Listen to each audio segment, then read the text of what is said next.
ਵਾਹਿਗੁਰੂ ਜੀ ਕਾ ਖਾਲਸਾ ਵਾਹਿਗੁਰੂ ਜੀ ਕੀ ਫਤਿਹ। ਮੈਂ ਤੁਹਾਡੀ ਹੋਸਟ ਨੀਲਮ ਕੌਰ ਤੇ ਮੈਂ ਟੀਵੀ 84 ਦੇ ਸਾਰੇ ਦਰਸ਼ਕਾਂ ਤੇ ਸਰੋਤਿਆਂ ਦਾ ਦਿਲੀ ਸਵਾਗਤ ਕਰਦੀ ਹਾਂ ਪ੍ਰੋਗਰਾਮ ਸੱਚੋ ਸੱਚ ਵਿੱਚ।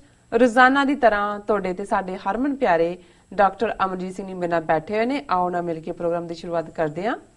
ਜੀ ਡਾਕਟਰ ਸਾਹਿਬ, ਵਾਹਿਗੁਰੂ ਜੀ ਕਾ ਖਾਲਸਾ ਵਾਹਿਗੁਰੂ ਜੀ ਕੀ ਫਤਿਹ। ਹਾਂਜੀ, ਵਾਹਿਗੁਰੂ ਜੀ ਕਾ ਖਾਲਸਾ ਵਾਹਿਗੁਰੂ ਜੀ ਕੀ ਫਤਿਹ ਜੀ। ਜੀ ਡਾਕਟਰ ਸਾਹਿਬ, welcome to our show. Thank you so much. ਜੀ ਡਾਕਟਰ ਸਾਹਿਬ, ਅੱਜ 14 ਜਨਵਰੀ 2016 2 ਮਾਘ ਨਾਨਕਸ਼ਾਹੀ ਸੰਮਤ 547 ਦਾ ਦਿਨ ਹੈ ਤੇ ਡਾਕਟਰ ਸਾਹਿਬ, ਪ੍ਰੋਗਰਾਮ ਦੇ ਸ਼ੁਰੂ ਵਿੱਚ ਤੁਸੀਂ ਅੱਜ ਕਿਹੜੀਆਂ ਅਹਿਮ ਘਟਨਾਵਾਂ ਸਾਡੇ ਦਰਸ਼ਕਾਂ ਨਾਲ ਸਾਂਝੀਆਂ ਕਰਨ ਜਾ ਰਹੇ ਹੋ? ਦੇਖੋ, ਸਭ ਤੋਂ ਪਹਿਲਾਂ ਤਾਂ ਅਸੀਂ ਆਪਣੇ ਦਰਸ਼ਕਾਂ ਸਰੋਤਿਆਂ ਤੋਂ ਮਾਫੀ ਚਾਹੁੰਦੇ ਹਾਂ ਜੀ ਕਿ ਪਿਛਲੇ 2 ਦਿਨ ਅਸੀਂ ਉਹਨਾਂ ਦੀ ਕਚਹਿਰੀ ਵਿੱਚ ਹਾਜ਼ਰ ਨਹੀਂ ਹੋ ਸਕੇ। ਜੀ ਕੱਲ ਤਾਂ ਜਿਹੜੀ ਮਿਲਪੀਟਸ ਦੇ ਸੈਮੀਨਾਰ ਵਿਚਲੀ ਸਾਡੀ ਸਪੀਚ ਸੀ ਉਹ ਪਲੇ ਹੋਈ, ਅੱਧ ਪਜੱਦਾ ਘਰ ਉਹਨੇ ਪੂਰਾ ਕਰ ਦਿੱਤਾ ਹੈ, ਪਰ ਪਰਸੋਂ ਜਦੋਂ ਅਸੀਂ ਰਿਪੀਟ ਲਾਇਆ ਉਸ ਤੋਂ ਪਹਿਲੇ ਦਿਨ ਦਾ ਜੀ ਤੇ ਬਹੁਤ ਸਾਰੀਆਂ ਕਾਲਾਂ ਜਿਹੜੀਆਂ ਨੇ ਅਗਲੇ 24 ਘੰਟਿਆਂ ਦੇ ਵਿੱਚ ਆਈਆਂ। ਬਹੁਤ ਸਾਰਿਆਂ ਨੂੰ ਸਾਡੀ ਸਿਹਤ ਦਾ ਫਿਕਰ ਸੀ ਔਰ ਦੂਸਰੇ ਦਿਨ ਤੋਂ ਬਾਅਦ ਵੀ ਅੱਜ ਵੀ ਕੁਝ ਮੈਸੇजेस ਨੇ ਇਸ ਦੇ ਉੱਤੇ। ਜੀ ਇਹਦੇ 'ਚ ਕੋਈ ਸ਼ੱਕ ਨਹੀਂ ਹੈ ਕਿ ਬਹੁਤ ਸਾਰਾ ਜਿਹੜਾ ਖਾਸ ਤੌਰ ਤੇ ਟਰੈਵਲ ਨਾਲ ਜੁੜਿਆ ਸਕੈਜੂਲ ਹੈ ਉਹ ਥੋੜਾ ਬਹੁਤ ਸਿਹਤ ਨੂੰ ਵੀ ਪ੍ਰਭਾਵਿਤ ਕਰਦਾ ਹੈ। ਜੀ ਬਿਲਕੁਲ। ਤੇ ਇਸ ਦਾ ਵੀ ਅਸਰ ਸੀ, ਲੇਕਿਨ ਕੁੱਲ ਮਿਲਾ ਕੇ ਇਹ ਵੀ ਸੀ ਕਿ ਜਿਸ ਤਰ੍ਹਾਂ ਮਿਲਪੀਟਸ ਵਾਲਾ ਜਿਹੜਾ ਸੈਮੀਨਾਰ ਜਿਹੜੀ ਉਸ ਦੀ ਅਹਿਮੀਅਤ ਸੀ ਉਸ ਨੂੰ ਸਮਝਦਿਆਂ ਅਸੀਂ ਚਾਹੁੰਦੇ ਸੀ, ਕਿਉਂਕਿ ਸੱਚੋ ਸੱਚ ਪ੍ਰੋਗਰਾਮ ਦਾ ਇਹ ਸਲੋਟ ਜਿਹੜਾ ਹੈ ਇਹ ਸਭ ਤੋਂ ਜ਼ਿਆਦਾ ਵਿਊਡ ਹੁੰਦਾ ਹੈ ਸਾਰੇ 24 ਘੰਟੇ ਦੇ ਪ੍ਰੋਗਰਾਮਾਂ 'ਚ। ਜੀ ਬੇਸ਼ੱਕ ਅਸੀਂ ਸਾਰੀ ਕਾਰਵਾਈ ਨੂੰ 2-2.5 ਘੰਟੇ ਦੀ ਜਿਹੜੀ ਹੈ ਉਹ ਸਪੈਸ਼ਲ ਪ੍ਰੋਗਰਾਮ ਥੱਲੇ ਵੀ ਰਨ ਕਰਾਂਗੇ, ਪਰ ਵਿਸ਼ੇ ਦੀ ਅਹਿਮੀਅਤ ਨੂੰ ਸਮਝਦੇ ਹਾਂ ਅਸੀਂ ਇਸ ਨੂੰ ਕੱਲ ਰਨ ਕੀਤਾ, ਸੋ ਅਸੀਂ ਮਾਫੀ ਚਾਹੁੰਦੇ। ਅੱਜ ਜਿਵੇਂ ਤੁਸੀਂ ਕਿਹਾ 14 ਜਨਵਰੀ ਦਾ ਦਿਨ ਹੈ ਤੇ ਜਦੋਂ ਅਸੀਂ 2 ਮਾਘ ਕਿਹਾ ਤੇ ਕਈ ਵੀਰਾਂ ਭੈਣਾਂ ਨੂੰ ਲੱਗੇਗਾ ਵੀ ਅੱਜ ਤਾਂ ਮਾਘੀ ਹੈ ਜੀ, ਕਿਉਂਕਿ ਬਹੁਤ ਸਾਰੀਆਂ ਥਾਵਾਂ ਤੇ ਲੋਹੜੀ ਕੱਲ ਮਨਾਈ ਗਈ ਔਰ ਅੱਜ 14 ਜਨਵਰੀ ਦੇ ਸਮਾਗਮ ਹੋਏ ਜੀ। ਔਰ ਅਸੀਂ ਪਿਛਲੇ ਸਾਲ 'ਚ ਮਹਿਸੂਸ ਕੀਤਾ ਸੀ ਵੀ ਅਸੀਂ ਵੀ ਕਈ ਵਾਰ ਤਰੀਕਾਂ ਦੇ ਹਵਾਲੇ ਨਾਲ ਅੱਗਾ ਪਿੱਛਾ ਕਰ ਦਿੰਨੇ ਔਰ ਅਸੀਂ ਮੂਲ ਨਾਨਕਸ਼ਾਹੀ ਕੈਲੰਡਰ 2003 ਨੂੰ ਫੋਲੋ ਕਰਦੇ ਹਾਂ, ਜਿਹਦੇ ਮੁਤਾਬਕ ਬੀਤਿਆ ਕੱਲ ਪਹਿਲੀ ਪੋਹ ਸੀ। ਇਸ ਦਿਨ ਨੂੰ ਜਿਹੜਾ ਹੈ ਉਹ ਯਾਦ ਕਰ ਰਹੇ। ਮੁੱਦੇ ਬੇਸ਼ੱਕ ਮੂਲ ਤੌਰ ਦੇ ਉੱਤੇ ਮਾਘੀ ਦੇ ਮੌਕੇ ਹੋਈਆਂ ਸਿਆਸੀ ਕਾਨਫਰੰਸਾਂ ਨਾਲ ਸੰਬੰਧਿਤ ਨੇ, ਪਰ ਜਿਹੜੀਆਂ 2-3 ਖਬਰਾਂ ਉਸ ਤੋਂ ਇਲਾਵਾ ਉਹ ਤਾਂ ਇੱਕ ਸਿਆਸੀ ਵਨ ਅਪਮੈਨਸ਼ਿਪ ਹੈ ਜੀ। ਔਰ ਇਹਦੇ 'ਚ ਕੋਈ ਸ਼ੱਕ ਨਹੀਂ ਹੈ, ਜਿਹੜੇ ਨਿਰਪੱਖ ਸੋਰਸਿਸ ਨੇ ਉਹਨਾਂ ਦਾ ਕਹਿਣਾ ਹੈ ਕਿ ਆਮ ਆਦਮੀ ਪਾਰਟੀ ਦੀ ਕਾਨਫਰੰਸ 'ਚ ਬਾਦਲ ਦਲ ਔਰ ਕਾਂਗਰਸ ਦੀ ਸਾਂਝੀ ਗੈਦਰਿੰਗ ਵੀ ਜੇ ਹੁੰਦੀ ਤਾਂ ਉਸ ਨਾਲੋਂ ਵੀ ਵੱਡਾ ਇਕੱਠ ਸੀ, ਸੋ ਜਿਹਨੂੰ ਅੰਗਰੇਜ਼ੀ 'ਚ ਅਪ ਬੀਟ ਕਹਿੰਦੇ ਨੇ।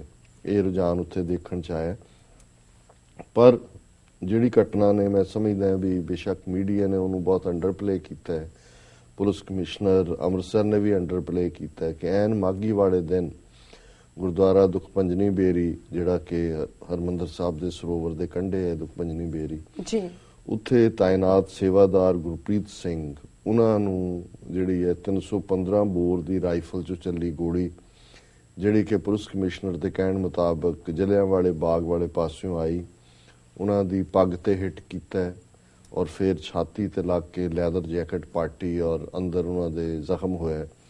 ਉਹ ਕਾਫੀ ਜ਼ਖਮੀ ਹਾਲਤ 'ਚ ਨੇ, ਹਾਲਾਂਕਿ ਕਿਹਾ ਗਿਆ ਜਿੰਨੀ ਨੀ ਝਰੀਟ ਹੀ ਆਈ ਹੈ, ਰੈਸ਼ ਹੋਇਆ ਜੀ। ਇਹ ਘਟਨਾ ਬੇਸ਼ੱਕ ਜਿਹਨੂੰ ਅਸੀਂ ਇਸ ਸਾਰੇ ਘਟਨਾਕ੍ਰਮ ਨੂੰ ਮਿਲਾ ਕੇ ਦੇਖਦੇ ਹਾਂ ਕਿ ਪੰਜਾਬ ਦੇ ਵਿੱਚ ਕਿਵੇਂ 1 ਜੂਨ ਨੂੰ 2015 'ਚ ਬੁਰਜ ਜਵਾਹਰ ਸਿੰਘ ਵਾਲਾ ਤੋਂ ਗੁਰੂ ਗ੍ਰੰਥ ਸਾਹਿਬ ਦਾ ਸਰੂਪ ਚੋਰੀ ਹੁੰਦਾ ਹੈ, ਫਿਰ ਸਤੰਬਰ ਦੇ ਅਖੀਰ 'ਚੋਂ ਜਿਹੜੇ ਅੰਗ ਨੇ ਗੁਰੂ ਗ੍ਰੰਥ ਸਾਹਿਬ ਦੇ ਖਿਲਾਰੇ ਜਾਂਦੇ ਨੇ, ਗੋਲੀ ਕਾਂਡ ਹੁੰਦਾ ਹੈ, 2 ਸਿੰਘ ਸ਼ਹੀਦ ਹੁੰਦੇ ਨੇ, ਦਰਜਨਾਂ ਹੋਰ ਬੇਅਦਬੀ ਦੀਆਂ ਘਟਨਾਵਾਂ ਹੁੰਦੀਆਂ ਨੇ। ਇਸ ਸੌਦਾ ਸਾਧ ਦੇ ਖਿਲਾਫ ਜਿਹੜਾ ਹੁਕਮਨਾਮਾ ਹੈ ਉਹ ਵਾਪਸ ਲਿਆ ਜਾਂਦਾ ਹੈ, ਫਿਰ ਉਸ ਵਾਪਸ ਲੈਣ ਦੇ ਗੁਰਮਤੇ ਨੂੰ ਵੀ ਵਾਪਸ ਲਿਆ ਜਾਂਦਾ ਹੈ ਜੀ। ਪਰ ਇਸ ਸਭ ਦੇ ਦੌਰਾਨ 5 ਪਿਆਰਿਆਂ ਦੀ ਬਰਖਾਸਤਗੀ ਔਰ ਇਹ ਸਾਰਾ ਘਟਨਾਕ੍ਰਮ ਜਿਹਨੇ ਸਿੱਖ ਕੌਮ ਨੂੰ ਝੰਜੋੜ ਕੇ ਰੱਖ ਦਿੱਤਾ ਹੈ, ਸਰਬੱਤ ਖਾਲਸਾ ਹੁੰਦਾ ਹੈ, ਫਿਰ ਉਸ ਨੂੰ ਜਿਹੜਾ ਦੇਸ਼ ਧਰੋਹ ਬਣਾ ਦਿੱਤਾ ਜਾਂਦਾ ਹੈ। ਔਰ ਹੁਣ ਇਹ ਘਟਨਾ ਔਰ ਦਰਬਾਰ ਸਾਹਿਬ ਦੇ ਹਵਾਲੇ ਨਾਲ ਹੀ 2 ਘਟਨਾਵਾਂ ਜਿਹੜੀਆਂ ਪਿਛਲੇ ਸਮੇਂ 'ਚ ਉੱਥੇ ਹੋਈਆਂ। ਇੱਕ ਵਾਰ ਇੱਕ ਗੈਰ ਸਿੱਖ ਸੱਜਣ ਸਵੇਰੇ ਪ੍ਰਕਾਸ਼ ਵੇਲੇ ਹਰਮੰਦਰ ਸਾਹਿਬ ਦੇ ਅੰਦਰ ਪੀੜੇ ਤੇ ਬੈਠ ਗਿਆ ਔਰ ਬਾਅਦ ਚ ਆਇਆ ਜਿਹਨੇ ਉਹ ਦਿਮਾਗੀ ਤੌਰ ਤੇ ਠੀਕ ਨਹੀਂ ਸੀ, ਲੇਕਿਨ ਉਹ ਇੱਕ ਗੈਰ ਸਿੱਖ ਸੱਜਣ ਡੈਲੀਬਰੇਟ ਉਹਨਾਂ ਦਾ ਅਟੈਂਪਟ ਸੀ ਅਹਿਮੀਅਤ ਨੂੰ ਘਟਾਉਣ ਦਾ ਜੀ। ਫਿਰ ਅਸੀਂ ਦੇਖਦੇ ਹਾਂ ਕਿ ਪਿਛਲੇ ਕੁਝ ਮਹੀਨੇ ਪਹਿਲਾਂ ਖਾਸ ਤੌਰ ਤੇ ਦੀਨਾਨਗਰ ਦੀ ਘਟਨਾ ਤੋਂ ਬਾਅਦ ਇਹ ਬਿਆਨ ਆਇਆ ਕਿ ਜੀ ਇਸਲਾਮਿਕ ਆਰਗੇਨਾਈਜੇਸ਼ਨ ਤੇ ਸਿੰਮੀ ਤੇ ਫਲਾਣੇ ਨੇ ਧਮਕੀ ਦਿੱਤੀ ਹੈ ਕਿ ਜੀ ਅਸੀਂ ਦਰਬਾਰ ਸਾਹਿਬ ਨੂੰ ਬੰਬਾਂ ਨਾਲ ਉਡਾ ਦੇਵਾਂਗੇ। ਬਾਈ ਫੋਨ ਵੀ ਉਹ ਧਮਕੀ ਦਾ ਜ਼ਿਕਰ ਹੋਇਆ, ਪਰ ਜਦੋਂ ਹੀ ਫੋਨ ਟਾਵਰ ਤੋਂ ਰਿਕਾਰਡ ਲੈ ਕੇ ਉਸ ਦੀ ਪੜਤਾਲ ਹੋਈ, ਸੋਮਨਾਥ ਨਾਂ ਦਾ ਇੱਕ RSS ਦਾ ਬੰਦਾ ਜਿਹੜਾ ਗੁਰੂ ਰਾਮਦਾਸ ਰਾਂ 'ਚ ਹੀ ਰਹਿ ਰਿਹਾ ਸੀ ਜੀ, ਔਰ ਉਸ ਨੇ ਉਹ ਫੋਨ ਕਾਲ ਕੀਤੀ ਸੀ। ਸੋ ਇਹ ਤੀਸਰੀ ਘਟਨਾ ਦਰਬਾਰ ਸਾਹਿਬ ਦੇ, ਕਿਉਂਕਿ ਉਸ ਤੋਂ ਬਾਅਦ CCTV ਕੈਮਰੇ ਲੱਗੇ। ਹੁਣ ਇਹ ਘਟਨਾ ਦਾ ਪਿੱਛੇ, ਕਿਉਂਕਿ ਜੇ ਅਸੀਂ ਦੇਖੀਏ ਕਿ ਵੀ ਬੁਰਜ ਜਵਾਹਰ ਸਿੰਘ ਵਾਲਾ ਵਾਲੀ ਘਟਨਾ ਦਾ ਕੋਈ ਅੱਜ ਤੱਕ ਦੋਸ਼ੀ ਨਹੀਂ ਲੱਭਿਆ ਗਿਆ, ਔਰ ਜਿਹੜੀਆਂ ਦੋਨੋਂ ਘਟਨਾਵਾਂ ਹੋਈਆਂ ਉੱਥੇ ਹੀ ਠੱਪ ਕਰ ਦਿੱਤੀਆਂ ਗਈਆਂ ਦਰਬਾਰ ਸਾਹਿਬ ਵਿਚਲੀਆਂ ਵੀ। ਕਿਸੇ ਨੇ ਉਹਨਾਂ ਦੋਨਾਂ ਬੰਦਿਆਂ ਨੂੰ ਜਿਨ੍ਹਾਂ ਨੇ ਉਹ ਕਰਤੂਤ ਕੀਤੀ ਅੰਦਰ ਪੀੜੇ ਤੇ ਬੈਠਣ ਦੀ ਜਾਂ ਧਮਕੀ ਦੇਣ ਦੀ, ਕਿਸੇ ਨੇ ਨਹੀਂ ਸੁਣਿਆ ਵੀ ਉਹਨਾਂ ਨੂੰ ਕਿੱਥੇ ਚਾਰਜ ਕੀਤਾ ਗਿਆ, ਕਿੱਥੇ ਉਹਨਾਂ ਦੇ ਖਿਲਾਫ ਕੇਸ ਰਜਿਸਟਰ ਹੋਇਆ ਜੀ। ਸੋ ਅਸੀਂ ਸਮਝਦੇ ਹਾਂ ਵੀ ਇਹਨੂੰ ਤੁਸੀਂ ਕ੍ਰਿਸ਼ਮਾ ਕਹਿ ਸਕਦੇ ਹੋ ਕਿ ਗੁਰਪ੍ਰੀਤ ਸਿੰਘ ਸਰਵਾਈਵ ਕਰ ਗਏ, ਲੇਕਿਨ ਇਹ ਬੜੀ ਗੰਭੀਰ ਗੱਲ ਹੈ। ਜਿੱਥੇ ਸਾਡੇ ਗੁਰੂ ਗ੍ਰੰਥ ਸਾਹਿਬ ਅੰਡਰ ਅਟੈਕ ਨੇ, ਉੱਥੇ ਦਰਬਾਰ ਸਾਹਿਬ 'ਚ ਇਸ ਕਿਸਮ ਦਾ ਖੌਫ, ਔਰ ਉਹ ਵੀ ਮਾਘੀ ਵਾਲੇ ਦਿਨ। ਹੁਣੇ ਜਦੋਂ ਅਸੀਂ ਮਾਘੀ ਦੀ ਗੱਲ ਕਰਦੇ ਹਾਂ, ਕੱਲ ਵੀ ਵੌਇਸ ਆਫ ਖਾਲਸਾ ਦੇ ਰੇਡੀਓ ਟਾਕ ਸ਼ੋਅ ਤੇ ਜਦੋਂ ਮਾਘੀ ਮੇਲੇ ਦੀ ਗੱਲ ਹੋ ਰਹੀ ਸੀ, ਤੇ ਮੈਂ ਉਹਨਾਂ ਨੂੰ ਕਿਹਾ ਵੀ ਗੱਲ ਜੇ ਅਸੀਂ ਇਤਿਹਾਸਕ ਹਵਾਲੇ ਨਾਲ ਦੇਖੀਏ ਤੇ ਗੁਰੂ ਅਮਰਦਾਸ ਜੀ ਨੇ ਜਦੋਂ ਗੋਇੰਦਵਾਲ ਸਾਹਿਬ ਸਿੱਖੀ ਦਾ ਧੁਰਾ ਕਰਕੇ ਅਸੀਂ ਸੰਬੋਧਨ ਕਰਦੇ ਹਾਂ ਜੀ, ਭਾਈ ਪਾਰੋ ਜੀ ਨੂੰ ਸੱਦ ਕੇ ਜਿਹੜੇ 3 ਦਿਨ ਸਪੈਸ਼ਲ ਤੌਰ ਤੇ ਨਿਯਤ ਕੀਤੇ ਸਨ ਸੈਲੀਬ੍ਰੇਟ ਕਰਨ ਲਈ, ਵਿਸਾਖੀ ਵੀ ਪਹਿਲੀ ਵਾਰ ਵੱਡੇ ਪੈਮਾਨੇ ਤੇ ਸੰਗਤਾਂ ਨੂੰ ਹੁਕਮਨਾਮੇ ਭੇਜ ਕੇ ਸੱਦਾ ਦੇ ਕੇ ਗੋਇੰਦਵਾਲ ਸਾਹਿਬ ਵਿਖੇ ਮਨਾਈ ਗਈ ਸੀ। ਕਿਉਂਕਿ ਜਿਵੇਂ ਮੂਲ ਨਾਨਕਸ਼ਾਹੀ ਕੈਲੰਡਰ 2003 ਦੇ ਵਿੱਚ ਸਪਸ਼ਟ ਹੈ ਕਿ ਗੁਰੂ ਨਾਨਕ ਸਾਹਿਬ ਦਾ ਪ੍ਰਕਾਸ਼ ਪਹਿਲੀ ਵਿਸਾਖ ਨੂੰ ਹੋਇਆ ਸੀ ਜੀ, ਲੇਕਿਨ ਕਿਉਂਕਿ ਮਹਾਰਾਜਾ ਰਣਜੀਤ ਸਿੰਘ ਦੇ ਵੇਲੇ ਮਨਾਉਣ ਦੀ ਰਵਾਇਤ ਕੱਤਕ ਦੀ ਪੁੰਨਿਆ ਨਾਲ ਜੁੜ ਗਈ, ਉਹਦੇ ਇੱਕ ਵੱਖਰੇ ਰੀਜ਼ਨ ਸਨ।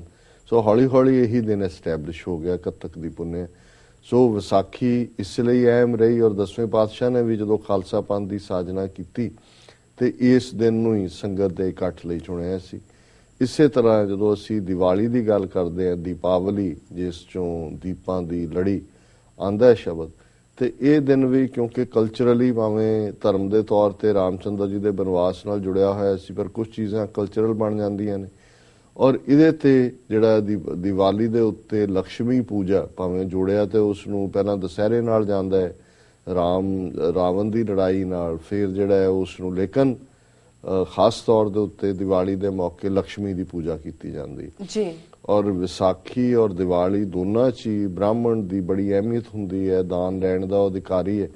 ਔਰ ਤੀਸਰਾ ਜਿਸ ਦੇ ਨਾਲ ਇਸ਼ਨਾਨ ਦਾ ਕਾਨਸੈਪਟ ਵੀ, ਗੰਗਾ ਜਮਨਾ ਸਰਸਵਤੀ ਗੋਦਾਵਰੀ ਨਦੀਆਂ 'ਚ ਪਵਿੱਤਰ ਦਰਿਆਵਾਂ 'ਚ ਔਰ ਨੇੜੇ ਵੀ ਜਿੱਥੇ ਕਿਤੇ ਹੋਣ ਨਹਾਣਾ ਤੇ ਬ੍ਰਾਹਮਣ ਨੂੰ ਦਾਨ ਦੇਣਾ, ਇਹ ਮਾਘੀ ਨਾਲ ਜੁੜਿਆ ਹੋਇਆ ਸੀ। ਔਰ ਕਿਉਂਕਿ ਜੇ ਅਸੀਂ ਸਿੱਖੀ ਦੇ ਹਵਾਲੇ ਨਾਲ ਵੀ ਗੱਲ ਕਰੀਏ ਤੇ ਲੋਕਾਂ ਦੇ ਦਿਮਾਗਾਂ 'ਚ 3-4 ਹਜ਼ਾਰ ਸਾਲ ਦੀ ਉਹ ਕਲਚਰਲ ਲਾਈਨ ਚੱਲ ਰਹੀ ਸੀ। ਸੋ ਗੁਰੂ ਸਾਹਿਬ ਨੇ ਇਹਨਾਂ 3 ਦਿਨਾਂ ਨੂੰ ਹੀ ਚੁਣਿਆ ਤਾਂ ਕਿ ਗੁਰਮਤਿ ਦੀ ਗੱਲ, ਗੁਰਮਤਿ ਦਾ ਸੁਨੇਹਾ ਜਿਹੜਾ ਉਹ ਇਹਨਾਂ ਦਿਨਾਂ ਤੇ ਦਿੱਤਾ ਜਾ ਸਕੇ। ਲੋਕਾਂ ਨੇ ਤਾਂ ਇਕੱਠੇ ਹੋਣਾ ਹੀ ਸੀ, ਉਹਨਾਂ ਨੇ ਇੱਕ ਬਣੀ ਹੋਈ ਸੀ ਪਿਰਤ ਸੀ ਜੀ। ਔਰ ਇਸੇ ਲਈ ਮੈਂ ਦੇਖਦਾ ਕਿ ਮਾਘ ਦੇ ਮਹੀਨੇ ਨਾਲ ਸੰਬੰਧਿਤ ਜਿਹੜੇ ਦੋਨੋਂ ਹੀ, ਜਦੋਂ ਅਸੀਂ 12 ਮਾਹ ਦੇਖਦੇ ਹਾਂ, 12 ਮਾਹ ਤੁਖਾਰੀ ਜਿਹੜਾ ਗੁਰੂ ਨਾਨਕ ਸਾਹਿਬ ਨੇ ਰਚਿਆ, 12 ਮਾਹ ਮਾਝ ਗੁਰੂ ਅਰਜਨ ਸਾਹਿਬ ਦਾ।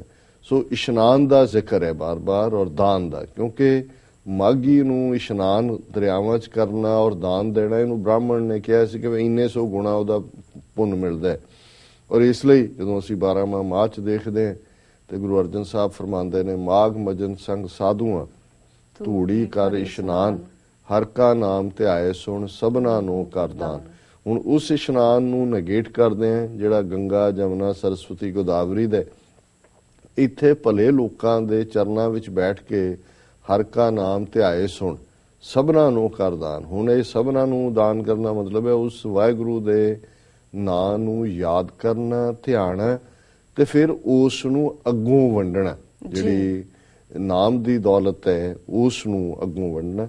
ਸੋ ਸਿੱਖ ਇਤਿਹਾਸਕ ਹਵਾਲੇ ਨਾਲ ਫਿਰ ਜਿਹੜੀ ਖਿਦਰਾਣੇ ਦੀ ਢਾਬ ਦੇ ਕੰਢੇ ਹੋਈ ਜੰਗ, ਜਿਸ ਦੇ ਵਿੱਚ 40 ਬੇਦਾਵੀਏ ਸਿੰਘ ਭਾਈ ਮਾਈ ਭਾਗੋ ਦੀ ਕਮਾਂਡ ਥੱਲੇ ਜਿਹੜਾ ਹੈ ਉਹ ਫੌਜ ਨੂੰ ਡਿਫੀਟ ਕਰਦੇ ਨੇ, 5000 10,000 ਦਾ ਖਿਤਾਬ ਪਾਉਂਦੇ ਨੇ, ਟੁੱਟੀ ਗੰਢਦੇ ਨੇ, ਬੇਦਾਵੀਏ ਤੋਂ ਦਾਅਵੇਦਾਰ ਬਣਦੇ ਨੇ ਤੇ ਮੁਕਤੇ ਬਣ ਕੇ ਸਾਡੀ ਅਰਦਾਸ ਦਾ ਹਮੇਸ਼ਾ ਲਈ ਹਿੱਸਾ ਬਣਦੇ ਨੇ। ਸੋ ਕਿਉਂਕਿ ਇਸ਼ਨਾਨ ਦਾ ਕਨਸੈਪਟ ਦਰਿਆਵਾਂ ਨਾਲ ਜੁੜਿਆ ਹੋਇਆ ਸੀ, ਸੋ ਇਸ ਦਿਨ ਇਸ ਦਾ ਸਬੰਧ ਮਾਘੀ ਦੇ ਨਾਲ ਜੁੜ ਗਿਆ, ਇਸ ਇਤਿਹਾਸਕ ਜੰਗ ਦਾ। ਔਰ ਮੁਕਤਸਰ ਦੇ ਸਰੋਵਰ 'ਚ ਇਸ਼ਨਾਨ, ਖਿਦਰਾਣਾ ਜਿਹੜਾ ਮੁਕਤਸਰ ਬਣ ਜਾਂਦਾ ਹੈ। 40 ਮੁਕਤਿਆਂ ਦੀ ਗੱਲ ਹੁੰਦੀ ਹੈ। ਔਰ ਇਹ ਜਿਹੜਾ ਪੰਜਾਬ ਦੇ ਜਿਹੜੇ ਵੱਡੇ ਇਕੱਠ ਨੇ ਜਿਹੜੇ ਸਾਲ ਦੇ, ਉਹਨਾਂ ਦੇ ਵਿੱਚ ਇਹ ਤੀਸਰਾ ਵੱਡਾ ਇਕੱਠ ਮੁਕਤਸਰ ਦਾ ਹੈ। ਇਹ ਵੱਖਰੀ ਗੱਲ ਹੈ ਕਿ ਉਸ ਇਤਿਹਾਸ ਨੂੰ ਜਿਹੜਾ ਦਾਅਵੇਦਾਰੀ ਤੇ ਬੇਦਾਵੀਆਂ ਦਾ ਹੈ ਜੀ, ਉਸ ਨੂੰ ਅਸੀਂ ਸੁਣਾਉਂਦੇ ਹਾਂ ਕਿ ਜੀ ਬੇਦਾਵੀਆਂ ਨੇ ਫਿਰ ਇਹ ਕਿਹਾ, ਫਿਰ ਭਾਈ ਮਹਾਂ ਸਿੰਘ ਨੇ ਇਹ ਕਿਹਾ, 10ਵੇਂ ਪਾਤਸ਼ਾਹ ਨੇ ਇਹ ਕਿਹਾ। ਪਰ ਮੈਂ ਕੱਲ ਵੀ ਡਿਫਰੈਂਟ ਰੇਡੀਓ ਟਾਕ ਸ਼ੋਜ਼ ਦੇ ਵਿੱਚ ਇਹੀ ਕਿਹਾ ਸੀ ਕਿ ਅੱਜ ਸਾਡੇ ਲਈ ਮਾਘੀ ਦਾ ਮੇਲਾ ਬਣ ਗਿਆ ਮੁਕਤਸਰ 'ਚ ਵੀ। ਜਿਹੜੀਆਂ ਅਪੋਲੋ, ਜੈਮਨੀ ਸਰਕਸ ਜਿਹੜੀਆਂ ਕਿਤੇ ਨਹੀਂ ਹੁੰਦੀਆਂ, ਉੱਥੇ ਆਈਆਂ ਹੁੰਦੀਆਂ। ਐਤਕੀ ਐਡਮਿਨਿਸਟ੍ਰੇਸ਼ਨ ਨੇ ਵੀ 40 ਲੱਖ ਰੁਪਈਆ ਫੀਸ ਰੱਖੀ ਸੀ ਕਿ ਜੀ ਇਹ ਦਿਓ ਉਹਨਾਂ ਨੂੰ, ਸਿਰਫ ਉੱਥੇ ਸਰਕਸ ਲਾਉਣ ਦੇ ਲਈ। ਬਾਂਦਰ ਦਾ ਨਾਚ ਹੋਏਗਾ, ਰਿਛ ਦਾ ਹੋਏਗਾ, ਕੋਈ ਹੋਰ ਅੰਨੇ ਖੂਹ ਦੇ ਵਿੱਚ ਮੋਟਰਸਾਈਕਲ ਚਲਾਉਣ ਦੇ ਕਰਤੱਵ ਬੱਚਿਆਂ ਨੂੰ ਬੜੇ ਫੈਸੀਨੇਟ ਕਰਦੇ ਨੇ। ਪਰ ਜੇ ਤੁਸੀਂ ਅਦਰਵਾਈਜ਼ ਦੇਖੋ ਕਿ ਭਾਈ ਉਹੀ ਕਾਨਫਰੰਸਾਂ, ਉਹੀ ਸਿਆਸਤ, ਉਹੀ ਮੇਲਾ। ਜੀ, ਔਰ ਮੈਂ ਇਹ ਸਵਾਲ ਆਪਣੇ ਆਪ ਤੋਂ ਵੀ ਔਰ ਇਹ ਸਮਝਦਾ ਵੀ ਅਸੀਂ ਸਾਰੇ ਪੁੱਛੀਏ ਕਿ ਅਸੀਂ ਬੇਦਾਵੀਏ ਨਹੀਂ। ਜੀ ਬਿਲਕੁਲ, ਕਿਉਂ ਨਹੀਂ। ਜਦੋਂ ਕੌਮ ਪਿਛਲੇ 3 ਦਹਾਕਿਆਂ ਤੋਂ ਜਿਨ੍ਹਾਂ ਹਾਲਾਤਾਂ ਚੋਂ ਲੰਘ ਰਹੀ ਹੈ, ਅੱਜ ਭਾਈ ਪਰਮਜੀਤ ਸਿੰਘ ਪੰਮਾ 4 ਬੱਚਿਆਂ ਦੇ ਪਿਤਾ ਜਿਹੜੇ ਨੇ ਪੁਰਤਗਾਲ 'ਚ ਨੇ, ਭਾਰਤ ਸਰਕਾਰ ਉਹਨਾਂ ਨੂੰ ਲਿਜਾਣਾ ਚਾਹੁੰਦੀ ਹੈ। ਪੰਜਾਬ ਦੀਆਂ ਜੇਲ੍ਹਾਂ ਦੇ ਵਿੱਚ ਦੇਸ਼ ਧਰੋਹੀ ਬਣਾ ਕੇ ਸਰਬੱਤ ਖਾਲਸਾ ਕਰਨ ਵਾਲੇ ਸਾਡੇ ਜਥੇਦਾਰ ਡੱਕੇ ਹੋਏ ਨੇ। ਗੁਰੂ ਗ੍ਰੰਥ ਸਾਹਿਬ ਦੀ ਬੇਅਦਬੀ ਦੀਆਂ ਘਟਨਾਵਾਂ ਨੇ। ਇਸੇ ਦਿਨ, ਅੱਜ ਦੇ ਦਿਨ, ਦਰਬਾਰ ਸਾਹਿਬ ਦੇ ਅੰਦਰ ਆ ਕੇ ਪਰਿਕਰਮਾ 'ਚ ਗੋਲੀ ਲੱਗਦੀ ਹੈ। ਔਰ ਉਹ ਜਿਹੜੀ ਰਾਈਫਲ ਤੋਂ ਆਈ, ਉਹ ਸਿਰਫ ਪੁਲਿਸ ਵਾਲਿਆਂ ਨੂੰ ਫੀਲਡ ਡਿਊਟੀ ਦੇ ਲਈ ਦਿੱਤੀ ਜਾਂਦੀ ਹੈ। ਸੋ ਇਸ ਸਭ ਚੋਂ ਜੇ ਅਸੀਂ ਇਸ ਦਿਨ ਨੂੰ ਇਸ ਸਵਾਲ ਦੇ ਲਈ ਔਰ ਆਪਣੇ ਰੋਲ ਦੇ ਲਈ ਨਾ ਵਰਤੀਏ ਕਿ ਭਾਈ ਸਾਡੀ ਕਿਹੜੀ ਦਾਅਵੇਦਾਰੀ ਹੈ ਗੁਰੂ ਤੇ, ਕੀ ਅਸੀਂ ਪਿੱਠ ਨਹੀਂ ਕੀਤੀ ਹੋਈ। ਅਸੀਂ ਅੰਮ੍ਰਿਤਧਾਰੀ ਵੀ ਹੋ ਸਕਦੇ ਹਾਂ, ਸਾਰੀ ਰਾਤ ਅਸੀਂ ਕੀਰਤਨ ਕਰਦੇ ਹੋ ਸਕਦੇ ਹਾਂ, ਸਾਰਾ ਦਿਨ ਸਿਮਰਨ ਕਰਦੇ ਹੋ ਸਕਦੇ ਹਾਂ। ਪਰ ਕੌਮ ਦੀ ਆਜ਼ਾਦੀ, 30 ਮਿਲੀਅਨ ਸਿੱਖ ਕੌਮ ਆਪਣੇ ਫਰਜ਼ ਤੋਂ ਬੇਮੁਖ, ਜਿਹੜਾ ਖਾਲਸਾ ਬਾਦਸ਼ਾਹ ਜਾਂ ਬਾਗੀ ਹੈ ਜੀ, ਔਰ ਸਾਡੇ ਸਾਹਮਣੇ ਕੋਈ ਨਿਸ਼ਾਨਾ ਨਹੀਂ ਹੈ। ਅਸੀਂ ਆਪਣੀ ਦੁਨਿਆਵੀ ਖੇਡ ਦੇ ਵਿੱਚ ਹੈ। ਸੋ ਮੈਂ ਸਮਝਦਾ ਵੀ ਸਾਡੇ ਲਈ ਜਿੱਥੇ ਇਹ ਗੱਲ ਅਹਿਮੀਅਤ ਰੱਖਦੀ ਹੈ ਕਿ ਔਰ ਇਹ ਜਦੋਂ ਅਸੀਂ ਮਿਸਾਲਾਂ ਦੇਖਦੇ ਹਾਂ ਜਾਂ ਜਿਹੜੀ ਡੇ ਟੂ ਡੇ ਵੀ ਘਟਨਾਵਾਂ ਹੁੰਦੀਆਂ ਨੇ ਕਿ ਇੱਕ ਪਾਸੇ 10ਵੇਂ ਪਾਤਸ਼ਾਹ ਦਾ ਸਾਂਗ ਰਚਣ ਵਾਲਾ ਸੌਦਾ ਸਾਧ, ਉਸ ਨੂੰ ਕਿਸ ਹੱਦ ਤੱਕ ਹਕੂਮਤ ਜਿਹੜੀ ਹੈ ਉਹ ਵਡਿਆ ਰਹੀ ਹੈ ਉਸ ਧਰਤੀ ਤੇ। ਉਹਦੀ ਦੂਜੀ ਉਦਾਹਰਣ ਜਿਹੜੀ ਇਹਨਾਂ ਖਬਰਾਂ ਦੇ ਨਾਲ ਹੀ ਜੁੜੀ ਹੋਈ ਹੈ ਕਿ ਕਿਵੇਂ ਇੱਕ ਪਪੂਲਰ ਕਾਮੇਡੀਅਨ ਕਿੱਕੂ ਸ਼ਾਰਦਾ, ਜਿਹੜਾ ਕਿ ਨੈਸ਼ਨਲ ਲੈਵਲ ਟੀਵੀ ਦੇ ਉੱਤੇ ਆਪਣੇ ਪ੍ਰੋਗਰਾਮ ਦਿੰਦਾ ਹੈ, ਪਿੱਛੇ 27 ਦਸੰਬਰ ਨੂੰ ਉਹਨੇ ਇੱਕ ਚੈਨਲ ਦੇ ਉੱਤੇ, ਔਰ ਜਿਹਦੀ ਸਕ੍ਰਿਪਟ ਕੋਈ ਹੋਰ ਲਿਖਦਾ ਹੈ, ਉਸਨੇ ਤਾਂ ਸਿਰਫ ਉਹ ਇੱਕ ਐਕਟਰ ਹੈ, ਪਰਫਾਰਮ ਕਰਨਾ ਹੁੰਦਾ, ਉਹਨੇ ਮਿਮਿਕ ਕੀਤਾ। ਮਿਮਿਕ ਹੁੰਦਾ ਜਿਹਦੇ 'ਚ ਤੁਸੀਂ ਆਵਾਜ਼ ਕੱਢਦੇ ਹੋ, ਜਿਹੜਾ ਕਿ ਸਾਰਿਆਂ ਦੀ ਜਿਹੜੀ ਕਾਮੇਡੀਅਨਸ ਨੇ ਉਹਨਾਂ ਦਾ ਸਟਾਈਲ ਹੀ ਇਹ ਹੁੰਦਾ ਜੀ। ਔਰ ਸੌਦਾ ਸਾਧ ਦੀ ਇਸ ਇਲਜ਼ਾਮ ਦੇ ਵਿੱਚ 2 ਕੇਸ, ਇੱਕ 295A ਦੇ ਥੱਲੇ, ਇੱਕ ਧਾਰਮਿਕ ਜਜ਼ਬਾਤ ਭੜਕਾਉਣ ਦਾ ਹੋਰ ਕੇਸ, ਉਹਦੇ ਥੱਲੇ ਪਹਿਲਾਂ ਉਹਨੂੰ ਮੁੰਬਈ 'ਚ ਫੜਿਆ ਗਿਆ, 14 ਦਿਨ ਦਾ ਜੁਡੀਸ਼ੀਅਲ ਰਿਮਾਂਡ, 1 ਲੱਖ ਰੁਪਏ ਦੀ ਜ਼ਮਾਨਤ, ਤੇ ਫਤਿਆਬਾਦ ਦੇ ਨੇੜੇ ਉਹਦਾ ਪਿੰਡ ਹੈ। ਜਦੋਂ ਉੱਥੇ ਆਉਂਦਾ ਉਹਨੂੰ ਫੇਰ ਫੜ ਲਿਆ, ਉਹਨੇ ਮਾਫੀ ਵੀ ਮੰਗੀ ਹੈ। ਔਰ ਇਹਦੇ ਬਾਵਜੂਦ ਇਹ 2 ਕੇਸ ਹੁਣ 27 ਦਸੰਬਰ ਨੂੰ ਉਹ ਪਰਫਾਰਮ ਕਰਦਾ ਹੈ, 31 ਦਸੰਬਰ ਨੂੰ ਕੇਸ ਰਜਿਸਟਰ ਹੁੰਦਾ ਹੈ, 2 ਹਫ਼ਤੇ ਦੇ ਵਿੱਚ ਉਸ ਦੀ ਗ੍ਰਿਫਤਾਰੀ ਹੋ ਜਾਂਦੀ। ਹੁਣ ਇਹੀ ਸਿਸਟਮ ਜਿੱਥੇ ਲਗਭਗ 9 ਸਾਲ ਹੋ ਗਏ ਨੇ ਜਦੋਂ ਉਹਨੇ 10ਵੇਂ ਪਾਤਸ਼ਾਹ ਦਾ ਸਵਾਂਗ ਰਚਿਆ ਜੀ, ਕਿਸ ਕਿਸਮ ਦੇ ਉਹਦੇ ਖਿਲਾਫ ਜਬਰ ਜਨਾਹ ਦੇ, ਰੇਪ ਦੇ, ਮਰਡਰ ਦੇ ਕੇਸ ਨੇ, ਉਸ ਨੂੰ ਮਾਫੀਨਾਮਾ ਦਿਵਾਉਣ ਦੇ ਲਈ ਕਿਵੇਂ ਸੁਖਬੀਰ ਬਾਦਲ ਨੇ ਜਥੇਦਾਰਾਂ ਨੂੰ ਬੰਦ ਕਮਰੇ 'ਚ ਵਾੜ ਕੇ 24 ਘੰਟੇ ਦੇ ਵਿੱਚ ਜਿਹੜਾ ਉਹ ਕੱਢਿਆ, 3 ਦਿਨ ਦੇ ਵਿੱਚ ਜਿਹੜੀ ਹੈ ਉਹਦੀ ਫਿਲਮ ਪੰਜਾਬ ਦੇ ਵਿੱਚ ਰਿਲੀਜ਼ ਕਰਵਾਈ। ਇਹਦੇ ਬਾਵਜੂਦ ਕਿ ਉਹਦੇ ਚੇਲਿਆਂ ਨੇ ਗੱਡੀਆਂ ਰੋਕੀਆਂ, ਬੱਸਾਂ ਰੋਕੀਆਂ, ਹੋਰ ਕਿਓਸ ਪੈਦਾ ਕੀਤਾ। ਹੁਣ ਜਿੱਥੇ ਇੱਕ ਪਾਸੇ ਇਹ ਸੈਟ ਆਫ ਲਾਜ਼ ਹੈ, ਔਰ ਇਹ ਕਿਉਂਕਿ ਦੋਨੋਂ ਹੀ ਘਟਨਾਵਾਂ 14 ਜਨਵਰੀ ਦੇ ਆਲੇ ਦੁਆਲੇ ਹੀ ਹੋਈਆਂ ਨੇ ਜੀ, ਸੋ ਅਸੀਂ ਇਹ ਸਵਾਲ ਜ਼ਰੂਰ ਆਪਣੇ ਆਪ ਨੂੰ ਪੁੱਛੀਏ ਕਿ ਅਸੀਂ ਆਪਣੇ ਆਪ ਨੂੰ ਦਾਅਵੇਦਾਰ ਕਹਾਉਣ ਵਾਲੇ, ਸਿੱਖ ਕਹਾਉਣ ਵਾਲੇ ਉਸ ਸਿਸਟਮ ਦੇ ਵਿੱਚ ਕਿੰਨੇ ਕੁ ਮਹਿਫੂਜ਼ ਹੈ, ਔਰ ਜੇ ਅਸੀਂ ਉਸ ਸਿਸਟਮ ਨੂੰ ਬਦਲਣ ਲਈ ਕੋਈ ਐਫਰਟ ਨਹੀਂ ਕਰਦੇ ਤੇ ਕਿੰਨੀ ਕੁ ਦੇਰ ਇਸ ਕਿਸਮ ਦੀ ਜਿਹੜੀ ਹੈ ਜ਼ਲਾਲਤ ਦੇ ਵਿੱਚ ਅਸੀਂ ਜੀ ਸਕਦੇ ਹਾਂ ਜੀ। ਸੋ ਮੈਂ ਜ਼ਿਆਦਾ ਹੋਰ ਵੇਰ ਵਿੱਚ ਨਹੀਂ ਜਾਵਾਂਗਾ।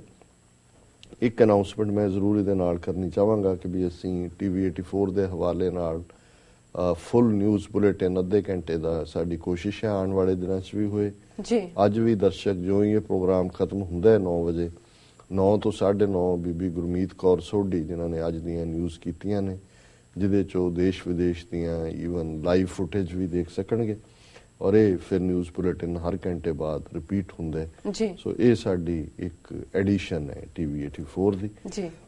ਮੇਰਾ ਖਿਆਲ ਹੈ ਇੰਨੇ ਕੁ ਦੇ ਨਾਲ ਹੀ ਅੱਜ ਜੀ ਬਿਲਕੁਲ। ਡਾਕਟਰ ਸਾਹਿਬ ਤੁਹਾਡੀ ਸਿਹਤ ਵੀ ਠੀਕ ਹੈ। ਡਾਕਟਰ ਸਾਹਿਬ ਤੁਹਾਡਾ ਬਹੁਤ ਬਹੁਤ ਧੰਨਵਾਦ।